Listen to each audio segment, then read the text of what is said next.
रस्सी में सर्प का भ्रम और सीपी में चांदी का भ्रम। उजेली रात में सीपी चमकती है, लगता कि चांदी है। ठूंठ को दूर से देखो तो चोर का भ्रम हो जाता है, कोई खड़ा है, चोर है। और रस्सी आड़ी टेढ़ी हो तो सर्प का भ्रम। इसी प्रकार से भ्रम क्या है, जो जैसी चीज है वैसा ना दिखना। इसी प्रकार से विषयों में सुख का भ्रम। जिन चीजों को हमने अपना मान लिया वो हमारा बन गया विषय, और उसी का नाम है माया। और वहां हमें सुख दिखने लगता है, ममता पैदा होती, लोभ पैदा होता, मोह पैदा होता, भ्रम ही तो है। इसलिए विषयों में सुख का भ्रम। दूसरे नंबर में होती भूल। भूल होती है जो जैसी वस्तु हो वैसी ना जानना, इसको कहते भूल। जो जैसी वस्तु है और उसको उस प्रकार से ना समझना, उसका नाम है भूल। हमारा चेतन अविनाशी तत्व ही जड़ से पृथक है, पर हम इसको नहीं समझते हैं। शरीर को ही सब कुछ समझ लेते हैं, शरीर ही मैं हूं ये समझ लेते हैं। मैं मेरा से अलग होता है, शरीर मैं नहीं हूं, शरीर मेरा है। संसार के प्राणी पदार्थ मेरे हैं और मैं इससे अलग हूं। कैसे अलग हूं? जो भी चीज आप जानते हो, जानने वाला जनैया अलग होता है, और वही हो जाए तो जाने कौन? मेरा सिर है तो सिर को जानने वाला मैं उससे अलग हूं, तभी तो मैं जान रहा हूं। और सिर ही हो जाऊं तो? मेरी आंख है, मेरा कान है, और जो है मेरा शरीर है, मैं इससे अलग हूं। जानने वाला जानी हुई चीज से अलग होता है, वही हैं हम। इसलिए हम अपने आप को भूले हैं। 3 प्रकार की भूल महापुरुषों ने बताया, 4 प्रकार की। सबसे पहली भूल है स्वरूप भूल, हम अपने आप को ही भूले। दूसरे नंबर में आसक्ति भूल, आसक्ति में पड़ करके हम दुख को भूल जाते हैं। जैसे शराबी आदमी शराब की आसक्ति में शराब के दुख को भूल जाता है और वही शराब को फिर पीता। दुखी तो होता हो, बाद में जब नशा उतरती है, धन से परिवार से जब बर्बाद हो जाता है तो बताता है क्या करूं, बड़ा परेशान हूं, छूट जाती तो ठीक होता। और जब छोड़ भी देता है कुछ दिन, और जब आसक्ति खींचती है तो फिर उसी को पकड़ लेता है। इसका नाम है आसक्ति भूल। आसक्ति के कारण हम दुख के कारणों को भूल जाते हैं और वही काम करते हैं जिससे हमें दुख मिलता है। एक माल गुजार का लड़का था, बहुत छोटेपन में, बच्चे में मैंने देखा था। एक दिन मिल गया और रोने लगा। उनका बाबू क्यों रो रहे हो? कहे गुरुजी मुझे पहचाने। उनका ना, पिता का नाम बताया। कहाँ बाबू, जानता हूं, तुम छोटे थे। कहे गुरुजी मैं शरीर से बर्बाद हो गया, देखो तो सूख के कांटा हो गया। मैं तो पहलवान आदमी था। मैं धन से बर्बाद हो गया, मेरे पिता की 80 एकड़ जमीन थी, केवल अब 8 बची। मैं समाज से बर्बाद हो गया, इज्जत से, क्योंकि मैं रामायण मंडली में जाता था, संगीतकार और टीकाकार था, परंतु लोग कोई बुलाते नहीं। इसलिए गुरुजी मैं तो इज्जत और परिवार से भी बर्बाद हो गया, परिवार भी मुझे नहीं चाहते। मैंने कहा भैया शरीर से बर्बाद हो गया, इज्जत से बर्बाद हो गया, समाज से बर्बाद हो गया, परिवार से बर्बाद हो गया, कारण तो बता। कह शराब पीता हूं। मैंने कहा तुझे पता है कि सारी चीज से बर्बाद हो गया तो छोड़ क्यों नहीं देता? कहे गुरुजी छूटती नहीं। ये क्या चीज है? ये है आसक्ति भूल। इसे को कहते आसक्ति भूल। इसी कहे आसक्ति भूल। दुख के कारणों को हम, आसक्ति के कारण हम दुख के कारणों को नहीं समझ पाते, जानते भी हैं तो मानते नहीं। तीसरी भूल है वृत्ति विरोध। वृत्ति विरोध भूल का अर्थ होता है कि हमारा जो लक्ष्य है वो बहिरंग है। आदमी चल रहा है, क्रिया कर रहा है, पर सोच अलग है, और उस समय वो भूल जाता है। कैसे? जैसे आप घर से चले थे कुल्हाड़ी लेने के लिए या बर्तन लेने के लिए, थोड़ी बाहर आए और कहते काहे के लिए आया था? होता है ना ऐसा, किस लिए आया था, क्यों भूल गए? इसलिए कि आप जब चले थे तो आप कुछ अलग सोच रहे थे, इसलिए वो उद्देश्य को आप भूल गए। आ तो गए पर भूल गए कि किस लिए आया था, आप कुछ सोच रहे थे अलग चीज। यदि आप वही सोचते कि कुल्हाड़ी लाना है, कुल्हाड़ी के लिए जा रहा हूं, तो आप उस जगह जाते, कुल्हाड़ी पकड़ते, लेके आते, पर सोच आपकी अलग थी इसलिए आप भूल गए। इसको कहते वृत्ति विरोध भूल। चौथी भूल और होती है मान्यताओं की भूल। हम मान्यताओं में पढ़ करके हम वास्तविकता को भूल जाते हैं। भूत प्रेत तंत्र मंत्र यंत्र ये मान्यताएं तो हैं। ईश्वर ब्रह्म आत्मा परमात्मा देवी देवता ये आपकी मान्यताएं तो हैं। समाज के लोगों ने बताया, शास्त्रों में पढ़ लिया और हमने मान लिया, पर विवेक किया। इसको कहते मान्यताओं की भूल। हमने मान्यता जैसी थी वैसा मान लिया। एक दिन मैंने बताया था कि भूत और प्रेत नाम की कोई चीज ही नहीं होती। जीव आत्मा एक शरीर को छोड़ करके दूसरा शरीर बना लिया। शरीर को आपने जला दिया और गाड़ दिया, अब क्या भूत प्रेत हो गया? पर हमारे भीतर मान्यताएं हैं। हमने सुना है कि प्रेत रहता है, आदमी मर के भूत हो जाता है, महिलाएं मर करके चुड़ैल हो जाती हैं, पुरुष मर के भूत हो जाता है। ये केवल हमने सुना और सुन के मान लिया और मान के उसको पक्ष को पकड़ लिया। ये मान्यताओं का है, मान लिए। और जब कहीं उस जगह आप जाते हो जहां किसी ने बता दिया था कि यहां प्रेत रहता है या ये महिला टोनी है, तो मान्यताओं के संस्कार आपके भीतर आ जाते हैं। और वही संस्कार जब आते हैं तो गर्मी छाती भय पैदा होता है, और भय पैदा होने पर वही भास दिखता है जो आपने मान के रखा है। और पूछते कि बता कहाँ की है, बता कहाँ के प्रेत हो। तो जैसा मान्यता बना के रखा था वही बताता है। अमुक जगह का हूं, अमुक महिला हूं। क्यों? ये मान्यताएं का है। नहीं कहना चाहिए ना कि अमेरिका से आया, जापान से आया, रूस से आया, फलाने जगह से आया। अपने गांव के आसपास के, अगल बगल के, क्योंकि आपके भीतर वो मान्यता भरी हुई है। वो गर्मी छाने से वो मान्यता दिखती, वो भास प्रतिभास होता। जैसे कोई आदमी ज्यादा बीमार पड़ जाता है, और ज्यादा जब बीमार पड़ जाता तो गर्मी छा जाती है। गर्मी छाने पर पित्त छाता है और उसे दिखता है कुछ की कुछ, कैसे जो भीतर मान्यता बना के रखा है वही दिखता है। ये आया, वो गया, उसने ऐसा कर दिया, आया गया कुछ नहीं। मान्यताओं के संस्कार हमने बना के रखकर वही तो दिखते। एक बूढ़ी माता थी, बीमार हो गई आखिरी समय।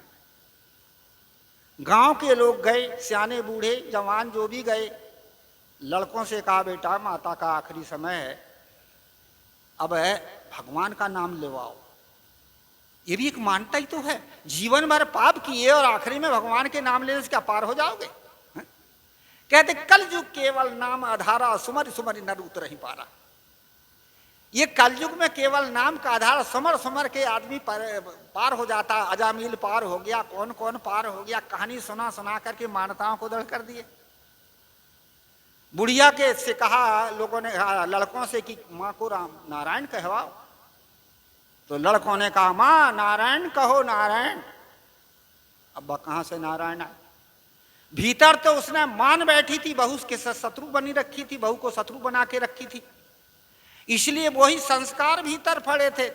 तो नारायण ना कह के कहने लगी कि बहू ने सारा घर का पैसा माय के रखे आई। कह माँ नारायण कहो, कह बहू ने सारा घर का पैसा माय के भर दिया। ये क्या है?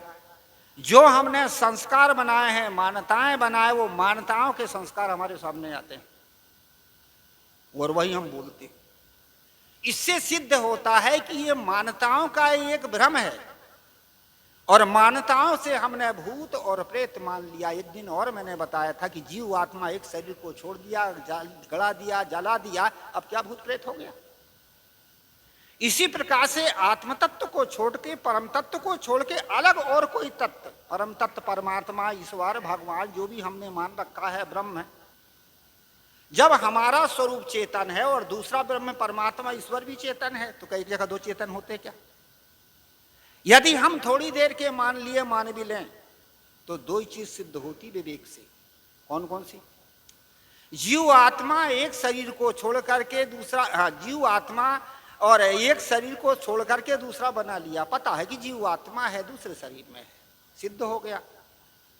5 तत्वों का शरीर 5 तत्व में मिल गया, 5 मिले, 6वां हो गया मौन। अब मैं तो ही पूछूं पंडिता, अब मरा है कौन? 5 तत्व 5 में मिल गया, दोनों सिद्ध हो गए। चेतन भी सिद्ध हो गया और जड़ भी सिद्ध हो गया। अब तीसरा परमात्मा चेतन सिद्ध कर दे कोई है? इसलिए कहा जाता है ये हमारी यहाँ मान्यताएं, ये मान्यताओं की ये भूल है। जब तक हमारे पास विवेक नहीं होगा तब तक हम दूर नहीं, तब तक हम इससे निवृत्त नहीं होंगे।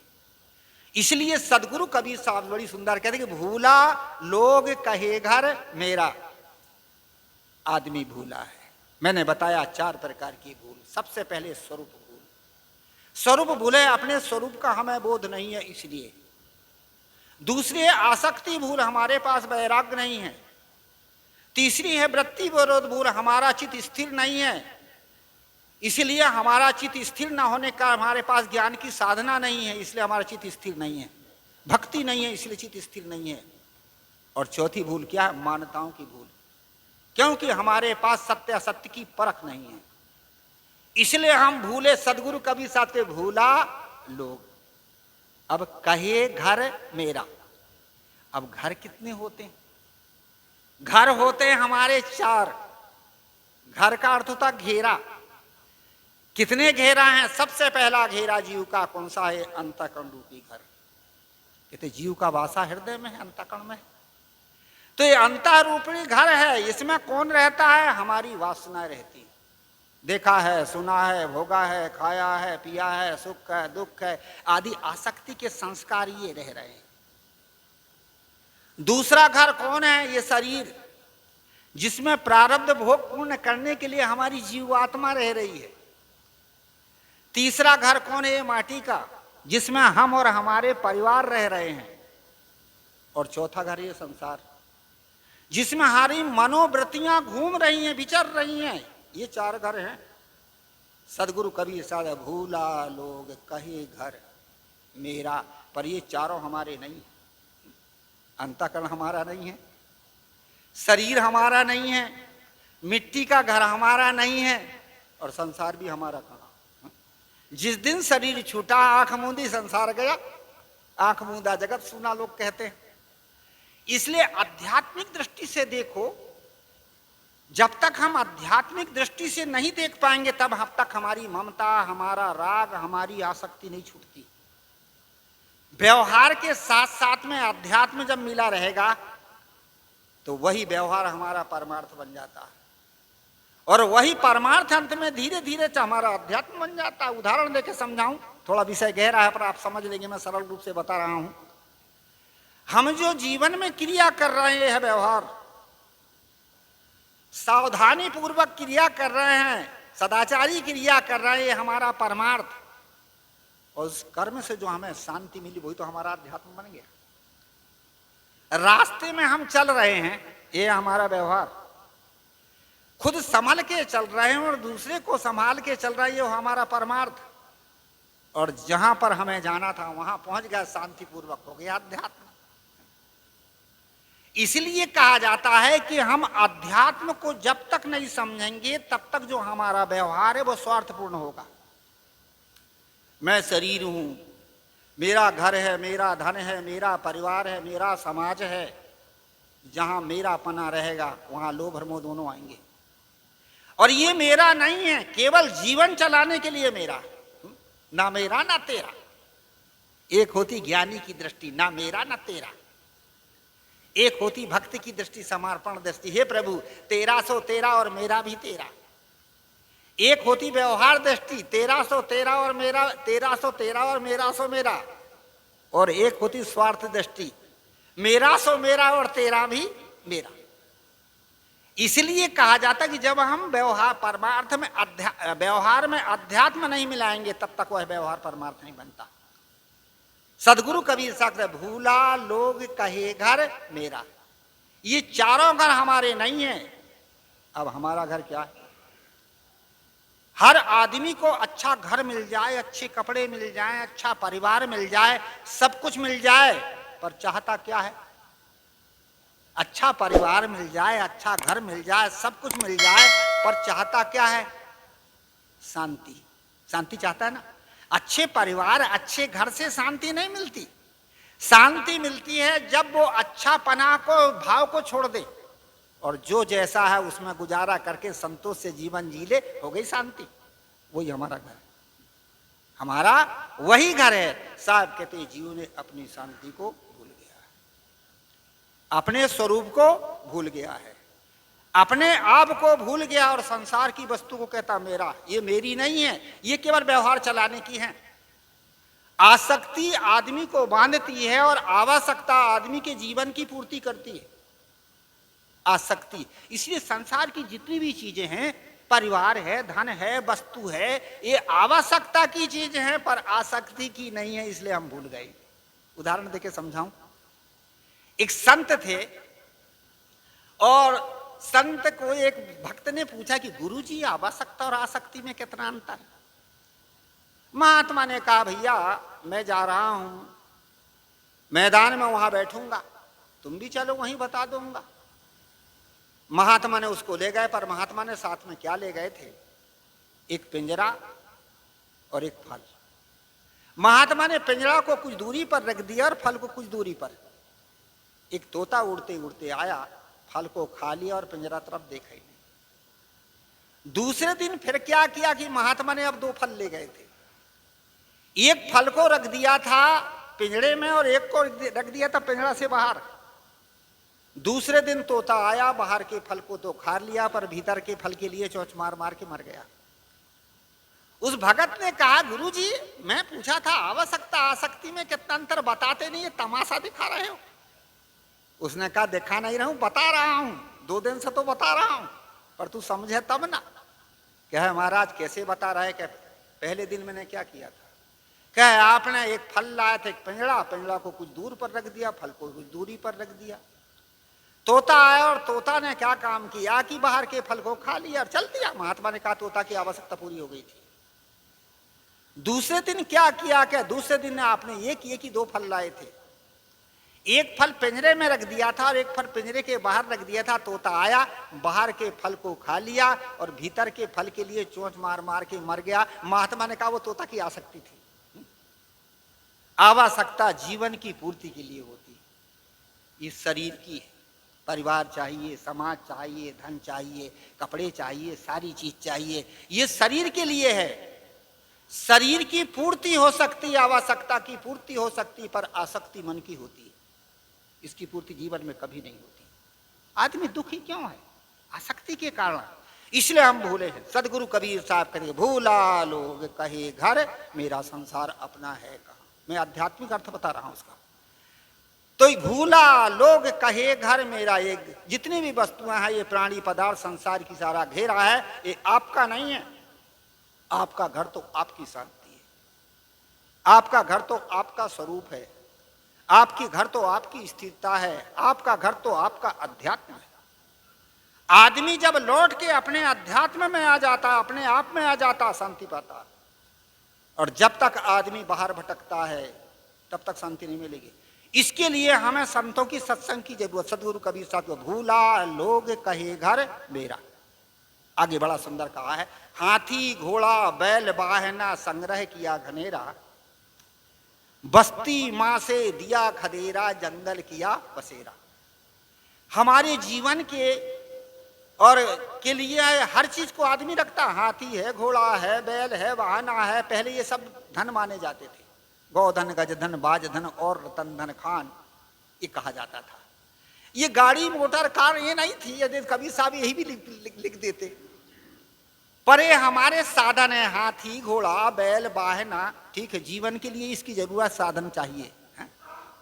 तो हाथी घोड़ा बैल वाहना संग्रह कियो घनेरा। दुनिया भर का आदमी संग्रह तो करता है, पर ये संग्रह आवश्यकता के लिए करता। ठीक है, ये साथ में किसी के जाते हैं नहीं।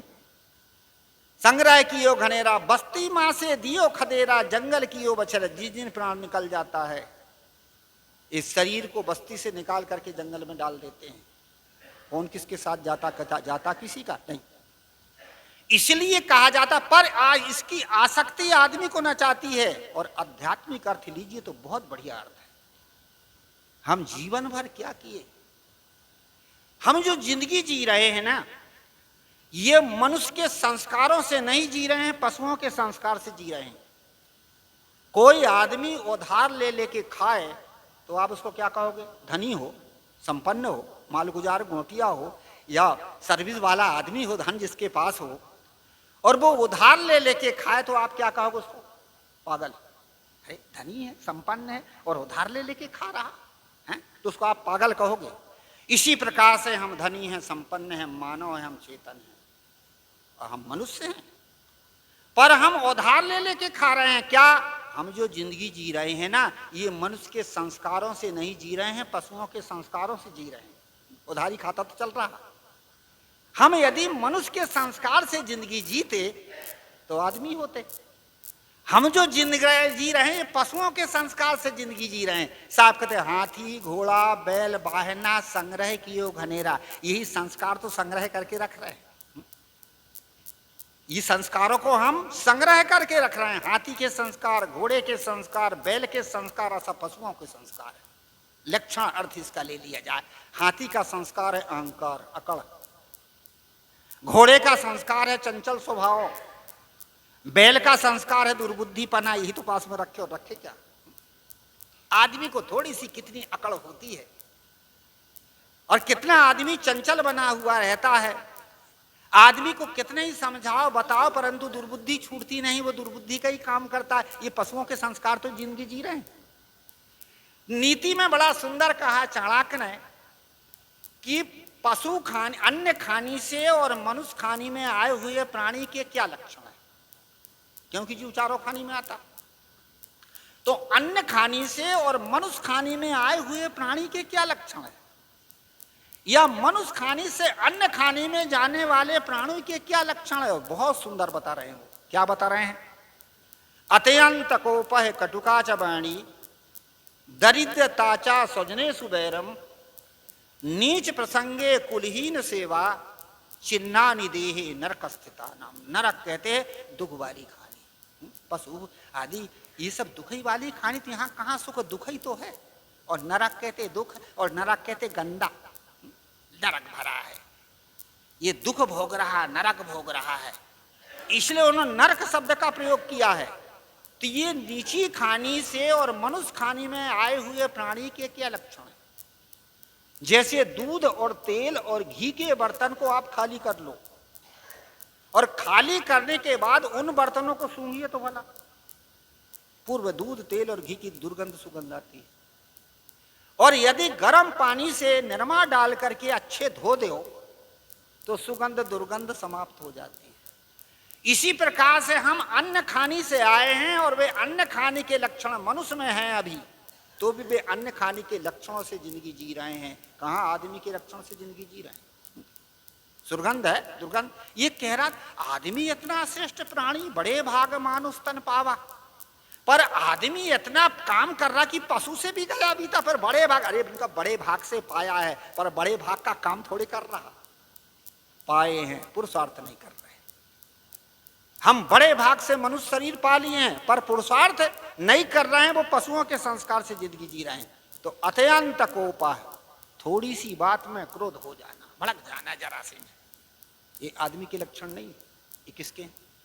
ये हैं सर्प आदि तामसी प्राणी के लक्षण, आदमी के लक्षण नहीं। अत्यंत, कितने लोग थोड़ी सी बात में झंझना जाते हैं, जरा से में नाक फनफनाने लगती है एकदम से। देखिए जब क्रोध आता तो पहले नाक में आता, आंख में आता, और कैसे आता जरा बता देता हूं। सबसे पहले क्रोध आता है हृदय में, मेरी बात क्यों नहीं चली, मेरे अनुसार क्यों नहीं हुआ, मैं कम हूं क्या, भाव बन गए। फिर आता है क्रोध कहां? मस्तिष्क में, तो मस्तिष्क भनभनाने लगता है और विचार खो जाता है। फिर क्रोध आता आंख में, तो लाल लाल आंख करते हो, आंख दिखाते हो, और ये बहनें कमजोर होती हैं तो बेचारा रोना शुरू कर देती है। बच्चे हैं वो भी रोना शुरू कर देते हैं, आंसू बहाना शुरू करते, आंख में आ गया। फिर क्रोध आया मुंह में, तो अंड मंड पकना शुरू हो गया। फिर क्रोध आया हाथ पैर में तो मारना, तोड़ना, पीटना या फांसी लगा के मर जाना। इसी प्रकार से ये कैसे आते, ये सूचना देके आते, ऐसे थोड़ी आ जाते। पहले आता हृदय में भाव, फिर मस्तिष्क में विचार, फिर आंख में विकार, फिर मुंह में, चेहरे पे बदलता है, फिर भाषा बदलती है। इसलिए कहा जाता कि ये संस्कार आदमी के नहीं है। आदमी का हृदय पवित्र होता है, आदमी का मस्तिष्क पवित्र होता है, और आदमी का चेहरा भी में प्रसन्नता होती है। और आदमी का हृदय बिगड़ता है, मस्तिष्क बिगड़ता है, चेहरा बिगड़ता है, और भाषा भी बिगड़ जाती है, भाषा भी बिगड़ जाती है। जब कोई आदमी को कुरूप हो या बूढ़ा आदमी हो, तो गाल बैठ गए हो, दांत नहीं हो, और उसको हंसा के चेहरा लीजिए, हंसा के फोटो लीजिए प्रसन्न करके, तो कितना सुंदर दिखता। और कोई सुंदर हो, नर हो चाहे नारी, और क्रोध करके चेहरा लो तो कैसे भूत दिखता, कितना कट वो दिखता है। इसलिए कहा जाता है कि भीतर का जो विकार है वो आदमी की प्रकृति को और चेहरे को सारी को बर्बाद कर देता है। तो ये लक्षण किसके हैं? आदमी के थोड़े, ये पशुओं के लक्षण है। अत्यंत कोप है, ये सर्प आदि प्राणी के लक्षण, तामसी प्राणी के, मनुष्य के नहीं। अत्यंत कोप है, कटुका वाणी, और वाणी में कठोरता लाना, कड़े शब्दों का प्रयोग करना, अपशब्दों का प्रयोग करना, गंदे शब्दों का प्रयोग करना, ये किसके लक्षण है? कठोर शब्दों का प्रयोग करना, जो लोगों को लगता है ये कौवा आदि प्राणी के लक्षण है। काव काव काव काव कौवा करता अच्छा लगता है क्या? इसलिए ये कौवा आदि प्राणी के लक्षण हैं। अत्यंत कोप है, कटुका च वाणी, दरिद्रताचा स्वजनेषु वैरम, और दरिद्री स्वभाव कितना भी मिल जाए तो भी पूरा नहीं पड़े, उसका खींचा, उसका खसोटा, उसका रखा। ये किसके लक्षण? ये चूहे के लक्षण हैं। चूहा कहां कहां से बटोर बटार के इकट्ठा रखता, न खाता न खिलाता। स्वजनेषु वैरम, और स्वजातियों से बैर विरोध करना, ये कुत्ते के लक्षण। कुत्ते को देखो, ये कुत्ता और दूसरा उधर से कुत्ता जाए तो गुरगुराता, लड़ाई कर लेता। ये गांव का एक मोहल्ले का कुत्ता दूसरे मोहल्ले वाले कुत्ता से विवाद पैदा कर दे, सवेरे पे सब जाते लड़ने के लिए इधर से उधर। ये किसके लक्षण है? ये कुत्ते के लक्षण है।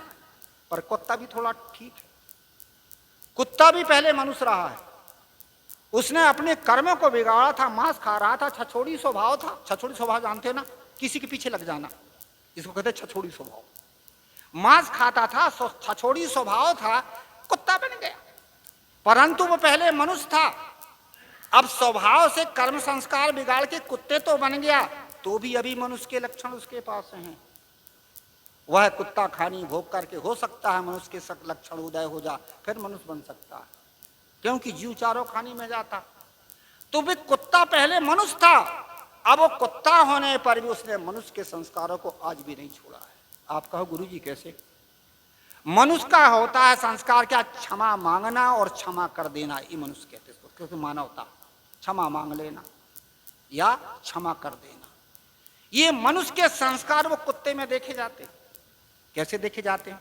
जब कोई बलवान कुत्ता इधर से आता है और कमजोर कुत्ता उधर से आता है, तो बेचारा कमजोर कुत्ता अपनी कमजोरी स्वीकार कर लेता है और क्षमा मांग लेता है। कैसे मांगता? पहले पूंछ हिला हुला के मांगता, पूंछ हिलाता, दबता है, फिर लौट जाता और चारों पैर करके पेट दिखा देता है कि पेट का सवाल है, तो क्षमा मांग लिया कि नहीं?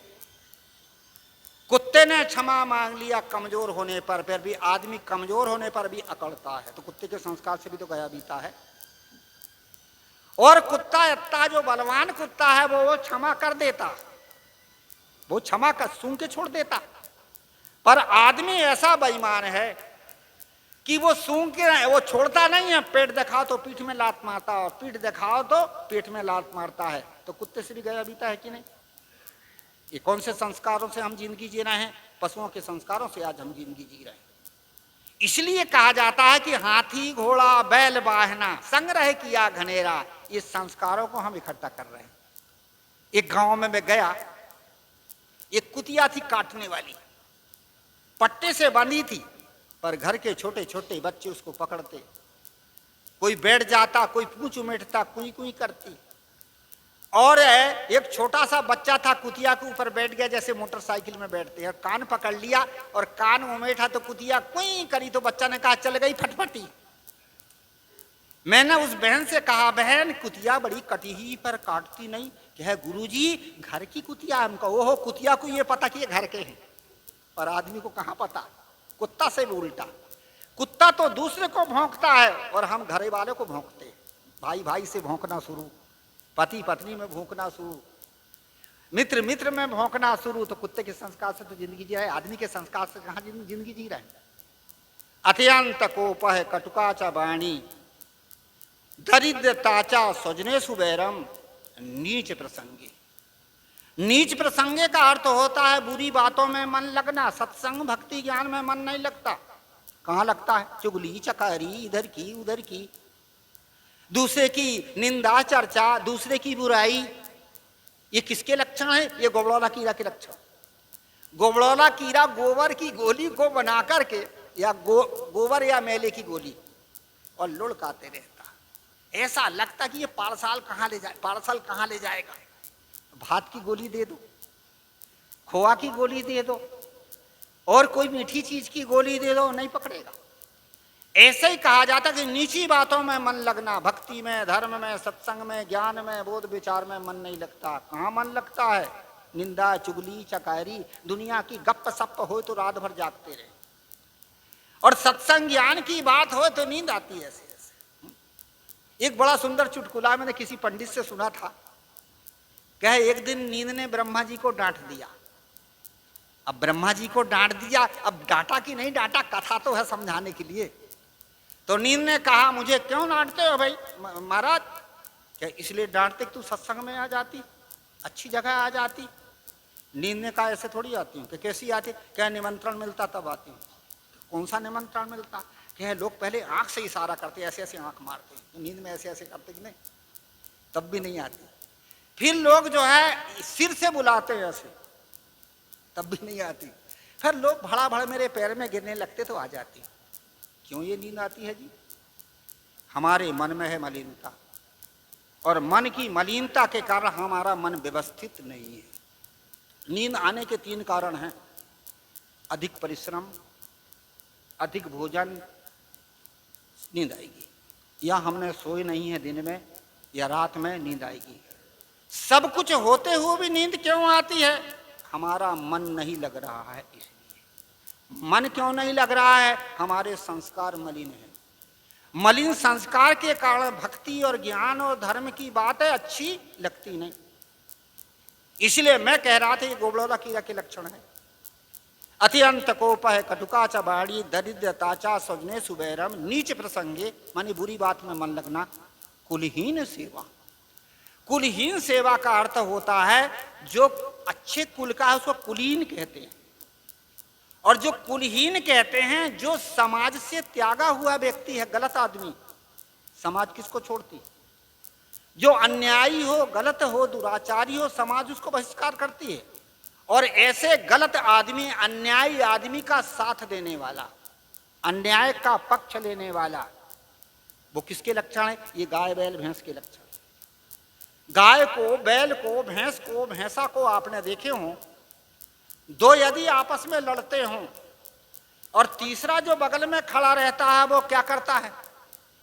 कमजोर का साथ देना चाहिए ना। सिद्धांत तो यही है कि कमजोर को बेचारे को साथ दो, पर वो बलवान को साथ देता है। और दोनों बलवान अन्याय का पक्ष लेके कमजोर को सताते हैं और दुख देते हैं। अर्थात अन्याय का पक्ष लेने वाला, कमजोर को सताने वाला पशु ही तो है, और कौन है? कहानी का तात्पर्य है हाथी घोड़ा बैल बाहना संग्रह किया घनेरा। हम पशुओं के संस्कार से जिंदगी जी रहे हैं, आदमी के संस्कार से थोड़ी जी रहे हैं। इसलिए हम उधार खाता में जिंदगी जी रहे हैं तो दुखी तो बने रहोगे। धनी हो भिखारी बन डोले हो घर के साहूकार। किसी ने कहा है आप घर के साहूकार हो, संपन्न हो, मानव हो, आपके पास पुरुषार्थ के साधन है, दिल है, दिमाग है, इंद्रियां हैं, मानव, परंतु अब घर के साहूकार होके भी भिखारी बन के डोल रहे हो। इसलिए कहा जाता है कि सदगुरु कहते हैं हाथी घोड़ा बैल बाहना संग्रह किया घनेरा। जीवन भर हम पशुओं की जिंदगी जिए, पशुओं के संस्कार से ही रहे। फिर बस्ती माँ से दिया खदेरा, जंगल किया बसेरा। अब बस्ती किसको कहते?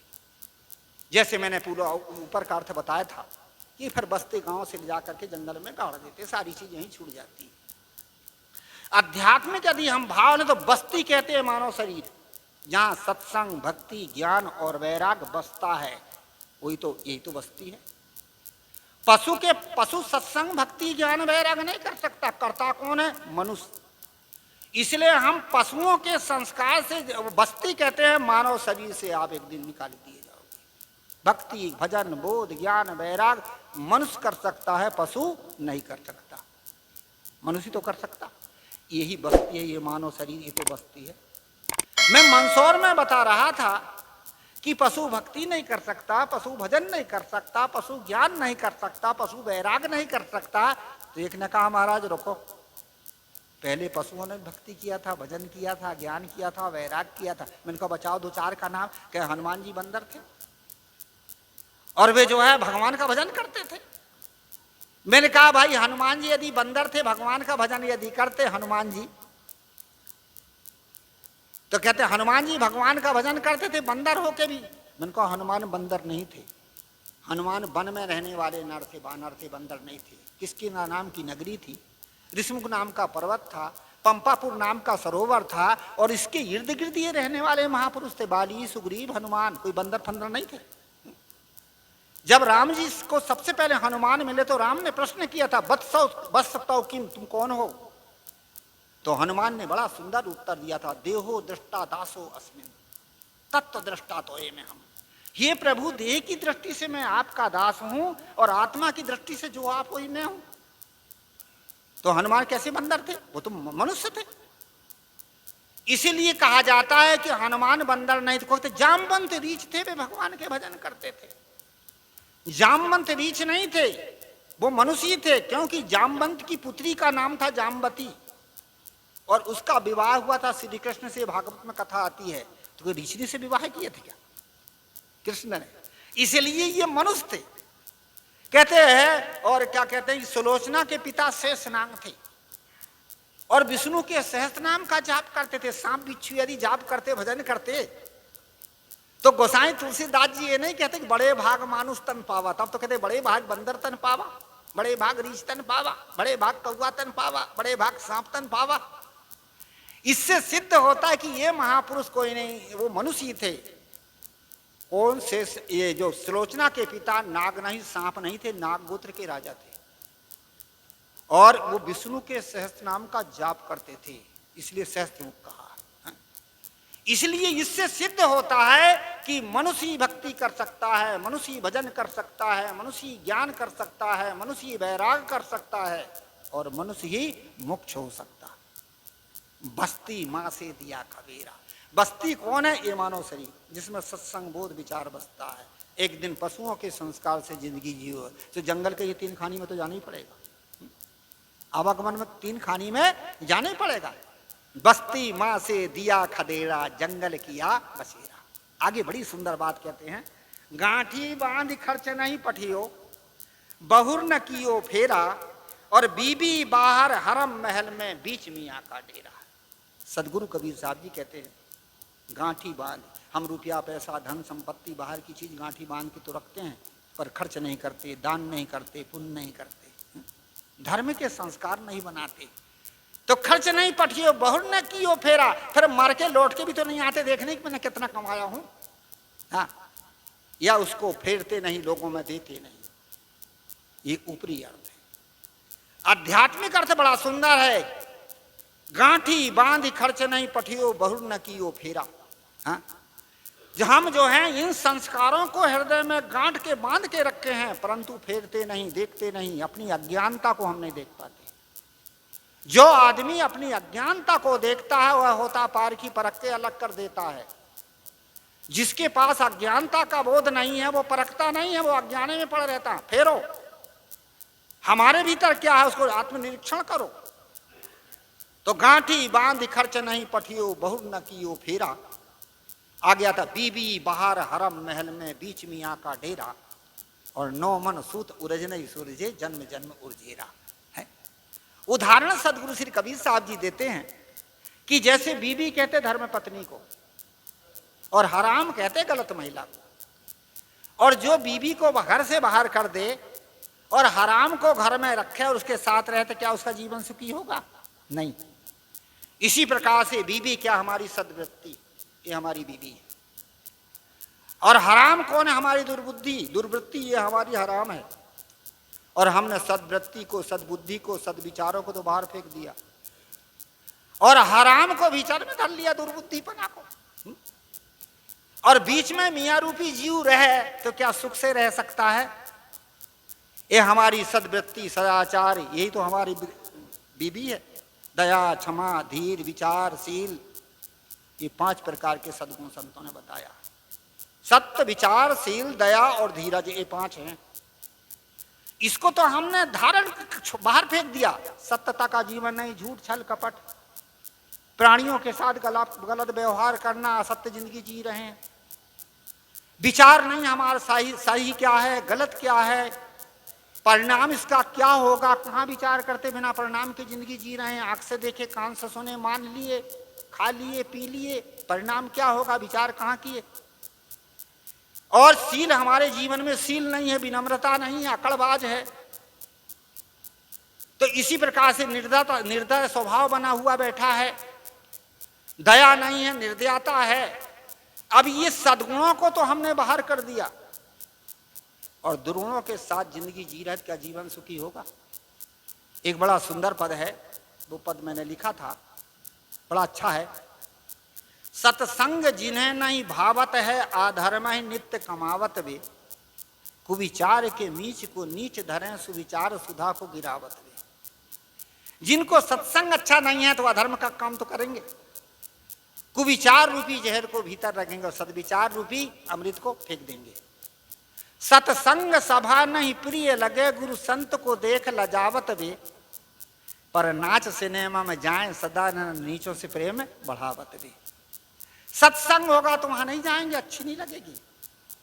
और नाच सिनेमा में जाएंगे और गलत लोगों से प्रेम बढ़ाएंगे। पर दार हरें, पर जान हरें, पर द्रव्य में हाथ लगावत वे। पुण्य दान दया सब जीवन पर उपकार काहू को चाहवत वे। दूसरे की स्त्रियों पर लक्ष्य लगाएंगे, दूसरे के धन को हरण करेंगे, दूसरे की जान खत्म करेंगे, दान पुण्य धर्म कभी भी नहीं करेंगे। आखिरी में क्या है? अज्ञान को भार धरें, ऊपर अहंकार की नाव चलावत वे।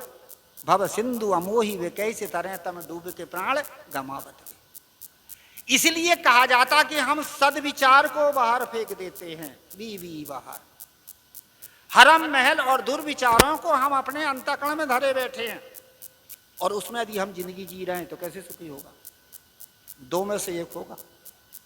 सत्संग करोगे तो सही होगा और कुसंग करोगे तो गलत होगा। और सत्संग और कुसंग दोनों करोगे तो सत्संग का लाभ नहीं मिलेगा। एक राजा और एक मंत्री घूमते घूमते किसी नगर में पहुंचे, बाजार में पहुंचे, और उस नगर के बाजार में जब गए तो बीच बाजार में देखे तो एक व्यापारी, एक आदमी था जिसने एक तोता रखा था पिंजड़े में, और तोता बड़ा सुंदर था। राजा मंत्री ने देखा, गया तोता तो गजब का है, क्या इसको खरीद लो। तोता की बातचीत कर लिए और जब बातचीत पूरी हो गई, पैसे वैसे ठहरा लिए, तो तोते वाले ने उस तोते को जब पिंजड़े से बाहर निकाला तो तोते के पैर में 2 धागे बंधे थे, एक में लाल और एक में पीला। राजा मंत्री ने कहा कि ये पीला धागा और लाल धागा 2 पैर में क्यों बांध दिया, इसका भी कोई कारण होगा। तो तोते वाले से पूछा, तोता वाला, ये तोते के पैर में जो 2 धागे बने हैं, ये क्या है, इसका मतलब? क्या? तोता वाले ने कहा, अरे महाराज, इसका तो बहुत बढ़िया मतलब है। क्या है? क्या ये तोते के लाल धागा को पकड़ के खींच दिया जाए तो हनुमान चालीसा का पाठ करता है, जय हनुमान ज्ञान गुण सागर। अरे क्या, तब तो तोता परम भक्त है भाई। क्या? हाँ। और ये पीला, क्या जब पीले धागे को पकड़ के खींच दिया जाता है तो ये गायत्री मंत्र का पाठ करता, ओम भूर्भुवः स्वः। क्या है, बड़ा शास्त्री है। क्या? हाँ। अब राजा और मंत्री के अब मन में हुआ कि लाल और पीला का तो पता चल गया, और यदि ये दोनों धागे एक साथ खींच दिए जाएंगे तो क्या करेगा? तो कहा, भाई ये दोनों धागा का तो पता चल गया, परंतु लाल का और पीले का और एक ही साथ दोनों को पकड़ के खींच दिया जाए तब ये तोता क्या करेगा। अब वो सोच रहा था कि मैंने तो ये इसको सिखाया ही नहीं हूं, क्या बताऊं। इतने में तोता ही ने बीच में बोल पड़ा। तोते ने कहा मंत्री राजा से, ए सुनो उल्ले के पट्टे, मेरे जब दोनों धागे पकड़ के खींच देंगे तो मेरी टांग दोनों खींच जाएगी तो मैं गिर नहीं जाऊंगा, इसलिए हम दोनों धागा खींचना चाहते हैं। इधर सत्संग भी मिल जाए, इधर कुसंग का भी मजा ले ले, लाभ नहीं होगा। सदगुरु कबीर साहब कहते हैं, बीबी बाहर हरम महल में। हमने अपने सदविचारों को, सद्बुद्धि को बाहर कर दिया और हराम रूपी दुर्बुद्धि को भीतर रख लिया, जीवन कैसे सुखी होगा। नौ मन सूत उरज नहीं सूरजे, जन्म जन्म उर्जेरा, कहाँ ही कबीर सुनो हो संतो यह पद का करहो निवेरा।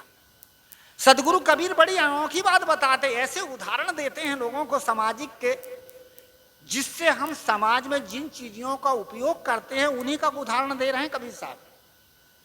नौ मन सूत है और ओरज गया, अब सोरज नहीं रहा है और अबे का नहीं उर्जा है, वो जन्म जन्मांतर का ऊर्जा है। अब वो नौ मन सूत क्या है? नौ मन सूद है 5 विषयों की आसक्ति, संसार ये 5 विषय है और इसकी आसक्ति हमारे अंतःकरण में चित्त चतुष्टय, यही तो नौ मन है। देखा है, सुना है, भोगा है, खाया है, पिया है, इसी का नाम संसार है। मोह है, राग है, आसक्ति है, ममता है, ये तो संसार है, यही तो नौ मन सूत है। और इसकी आसक्ति हमारे भीतर ऊर्जी है, इसलिए आदमी दुखी है। और कब की ऊर्जी है? रामायण में बड़ा सुंदर प्रसंग बताया, सुर नर मुनि बहे कथे बहु कथे उपाई और छूटे न अधिक अधिक अरझाई, जड़ चेतन की ग्रंथि पड़ गई और जदपि मरसा छूटत कट नहीं। ये चेतन जड़ाशक्ति में फंसा हुआ है, यही जड़ चेतन की ग्रंथि है। मृषा का अर्थ झूठी है, साथ में कुछ जाने वाला नहीं है, पर छुड़ाना बड़ा कठिन। ये नौ मन सूत अर्जा है। और ये कब का अर्जा है? ये जन्म जन्मांतर का। लोभ मोह आसक्ति राग ममता ये सब नौ मन ही तो है, कहां हमारे हृदय में बना बैठा। और कब का है? जन्म जन्मांतर का, अनादिकाल का है। इसीलिए कहा जाता है कि ये ऊर्जा है, इसी से आदमी दुखी है। उदाहरण देके, वो मोटे उदाहरण देके समझाऊं, कहा जाता है कि आदमी के मतलब लोभ आसक्ति राग यही तो है। एक बार क्या हुआ कि एक फकीर, एक महात्मा और एक भगत के यहां पहुंचे। भगत बड़ा प्रेमी था, गरीब था, थोड़ी सी जमीन, थोड़ा सा खेत, पर महात्मा की बड़ी सेवा किया। महात्मा को दया आई और महात्मा ने भगत से कहा, भाई सुन, तेरा छोटा सा मकान, छोटा सा घर, छोटा सा खेत, और तू इतनी सेवा करता, और काश यदि तेरे पास ज्यादा संपत्ति होती तो खूब सेवा करता। महात्मा ने परोपकार की भावना से उसे बता दिया कि दूसरी जगह और जमीन बिकाऊ है और जितनी तेरी जमीन है इससे कई गुनी मिल जाएगी, तो एक काम कर, इसको बेच ले और वहां चला जा, खरीद ले।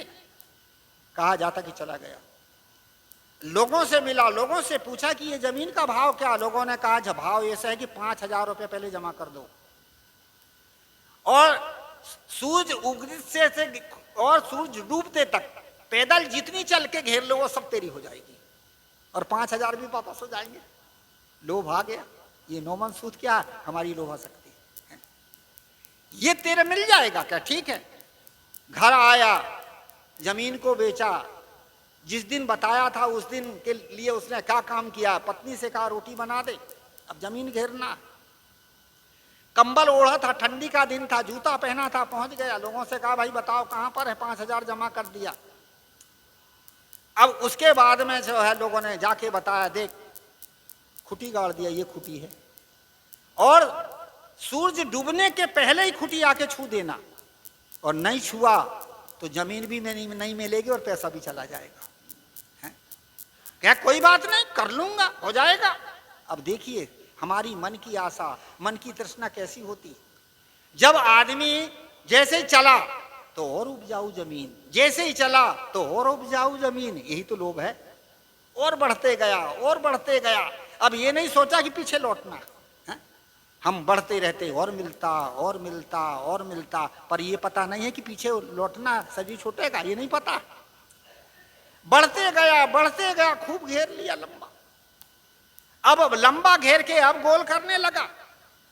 अब लोभ जितना आगे बढ़े तो और उपजाऊ, और बढ़ते जाए और बढ़ते जाए। आदमी की कामना तो है जिंदगी की। कहा जाता कि शाम शाम हो रहा था, सोचा कि अब रोटी भी नहीं खाऊंगा, मजे से खा लूंगा, बाद में रोटी भी फेंक दिया, कंबल भी फेंक दिया, जूता भी फेंक दिया, बाद में खरीद लूंगा। दौड़ता रहा दौड़ता रहा। जब गांव के लोगों ने देखा कि अब सूर्य डूबने का समय है, आदमी आया कि नहीं आया, और जाकर के लोगों ने खड़े हुए तो दिखा नहीं, दूर दिख रहा था, भाग रहा था। लोगों ने कहा और दौड़ो और दौड़ो और दौड़ो। दौड़ते दौड़ते दौड़ने लगा। 9 फीट जमीन खुटी दूर रह गई, भड़ से गिर पड़ा। गिरने के बाद में लोगों ने कहा भैया खुटी दिख रही है क्या? दिख रही है क्या? छू ले क्या? नहीं। सूर्य दिख रहा क्या? दिख रहा है डूबने वाला क्या? छू ले क्या? नहीं, 1 इंच नहीं सरकता। तो लोग हंसने लगे कि क्यों हंस रहे हो? क्या? इसलिए हंस रहे हैं कि कितने लोग इस खूंटी को छीनने के लिए मर गए, परंतु किसी ने छू नहीं सका। अब तू ठीक से मर, और याद रखना उस जमीन के घेरने के लिए कल एक दूसरा और आया, वो भी कल यहीं मरेगा। हाँ? ये दशा है संसार की। हम चाहते जीवन की पूर्ति हो, जीवन की पूर्ति हो, जीवन की पूर्ति होती है, पर मन की पूर्ति नहीं होती, आसक्ति पूरी नहीं होती। यही तो 9 मन सूत है। 9 मन सूत उर्ज नहीं सुरझे, जन्म जन्म उर्झेरा, कहाँ ही कबीर सुनो हो संतो, यह पद का करहु निवेरा।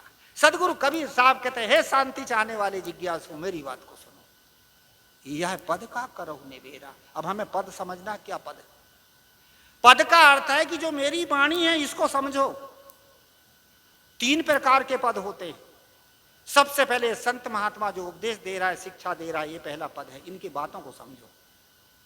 सदगुरु कबीर कहते हैं मेरी वाणी को समझो, अर्थात ज्ञान की बातों को समझो और निर्णय करो। दूसरा पद है मानव पद, विकारों से अलग करो। हम मनुष्य हैं परंतु विकार है हमारे भीतर, इनको अलग करो। तीसरा पद है चेतन पद, वासनाओं से बंधन से अलग करो। ये 3 पद हैं। पहला पद है संतों की वाणी, संतों की शिक्षा, संतों का उपदेश, इसको सुनो, सुन के समझो। उसके बाद में दूसरा पद है हम मनुष्य हैं पर हम विकारों से अलग हों, कम से कम सदाचारी जिंदगी तो जिए। ये स्कूल में बच्चों की परीक्षा होती है, यहाँ तो अध्यापक बहुत है।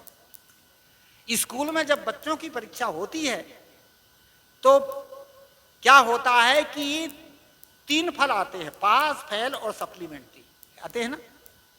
तो कम से कम सब वासनाओं को दग्ध नहीं कर सकते, पास होना है, तो पास तो नहीं हो पाए, तो कम से कम सप्लीमेंट्री एक आध विषय में गिर गए, सदाचारी जीवन तो मनुष्य देह तो मिल जाएगी, सप्लीमेंट्री तो आ जाएगी। और सप्लीमेंट्री भी नहीं लाए, मानवता भी नहीं पकड़ पाए, तो फिर 3 खानी तो है ही है। ये दूसरा पद है मानव पद को विकारों से अलग कर, कम से कम अच्छे आदमी तो बन जाओ। कोई कहते गुरु जी मुक्ति कैसे मिले? अरे मुक्ति मत पूछो, पहले अच्छे आदमी कैसे बने ये पूछ लो। जब अच्छा आदमी बनेगा तो धीरे धीरे वो बंधन को परखेगा तो मोक्ष भी हो जाएगा।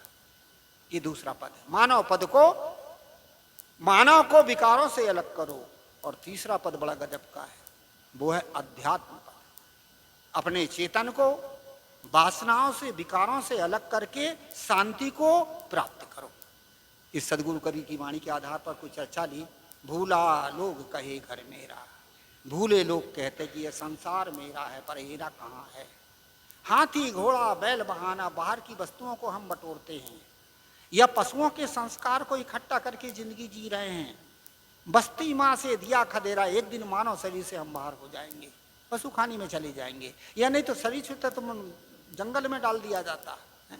जंगल किया, बीबी बाहर हरम महल में, सद्बुद्धि को तो बाहर कर दिया और दुर्बुद्धि को भीतर रख दिया, उसमें जीव सुखी कैसे रहेगा? 9 मन सूत उरज नहीं सूरजे, 5 विषयों की आसक्ति रूपी संसार है, इसको हम अपने हृदय में उलझा के रखे हैं चित चतुष्टय में। इसलिए कब का उर्धा है? जन्म जन्मांतर का। कहें कबीर सुनो हो संतो यह पद का करो निवेरा। सदगुरु कबीर साहब कहते हैं कि हम संतों की वाणियों को सुने, उसका निर्णय करें। दूसरे नंबर में मानवता को धारण करें, विकारों से अलग हों। और तीसरे नंबर में अध्यात्म आत्म शांति को प्राप्त करें। समय पूरा हुआ, वाणी को विराम दूं। बोलिए श्री सदगुरुदेव की जय।